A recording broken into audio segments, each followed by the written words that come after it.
اعوذ باللہ من الشیطان الرجیم وَلَنَبْلُوَنَّكُمْ بِشَيْءٍ مِّنَ الْخَوْفِ وَالْجُوعِ وَنَقْصٍ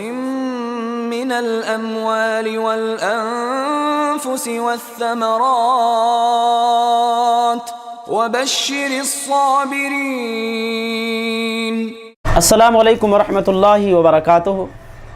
معزز ناظرین، ہمارے ذہن میں ایک سوال پیدا ہوتا ہے کہ حالات کا سامنا ہر کوئی کرتا ہے، اچھا ہے وہ بھی حالات کا سامنا کرتا ہے، برا وہ بھی جو ہے حالات کا سامنا کرتا ہے، یعنی مصیبتیں اچھے لوگوں پر بھی آتی ہیں اور برے لوگوں پر بھی آتی ہیں، تو ایسا کیوں ہے؟ جب آدمی نیک ہے تو اس پر مصیبتیں کیوں آتی ہیں؟ معزز ناظرین، آپ کو معلوم ہونا چاہیے کہ مصیبتیں یہ اچھے لوگوں پر جو آتی ہیں وہ ان کے لیے رحمت ہوتی ہیں، آزمائش کی شکل میں ہوتی ہیں۔ آپ جانتے ہیں کہ سب سے زیادہ مصیبتیں نبیوں کو آئی ہیں،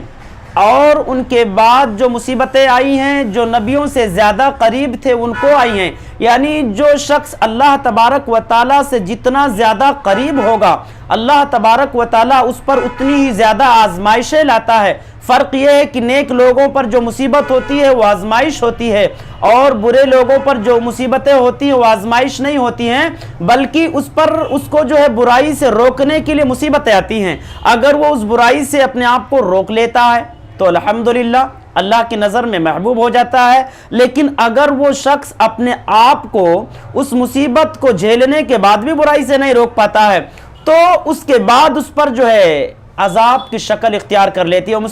وہ مصیبت اس پر عذاب بن جاتی ہے۔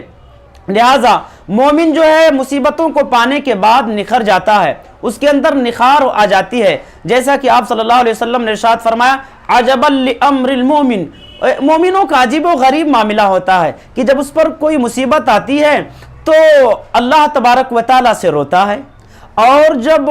اس پر کوئی خوشحالی کے ایام آتے ہیں تو رب العالمین کا شکر ادا کرتا ہے۔ یعنی مومن دونوں صورتوں میں اللہ تبارک و تعالیٰ سے جڑ کر کے زندگی گزارتا ہے، لیکن جو منافق ہوتا ہے، جو کافر ہوتا ہے، جو مشرک ہوتا ہے، وہ لوگ ان مصیبتوں کو پانے کے بعد اور زیادہ بکھر جاتے ہیں اور زیادہ بوخلا جاتے ہیں، ان کے ایمان میں اور زیادہ کمزوری آ جاتی ہے، ان کے اندر سے جو ہے بھلائیاں اور جو ہے بالکل خارج ہو جاتی نکل جاتی ہے۔ ایک غلط آدمی جو ہوتا مشرک ہوتا، اس پر جب کوئی پریشانی آتی ہے تو سیدھا درگاہ کا رخ کرتا ہے کہ اب ہم کو شفا یہی ملے گی، استغفر اللہ، جبکہ یہاں پر جانے سے مذہب اسلام نے سختی سے منع کیا ہے۔ تو بہرحال یہ مومن اور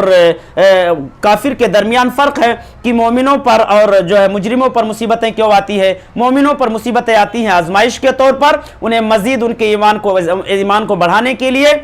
ان کے مقام کو بلند کرنے کے لیے، اور مجرموں پر جو مصیبتیں آتی ہیں انہیں جرائم سے روکنے کے لیے، یا اگر وہ جرائم سے نہیں رکتے ہیں تو ان پر عذاب کی شکل میں وہ نازل ہوتی ہیں۔ واللہ اعلم بالصواب۔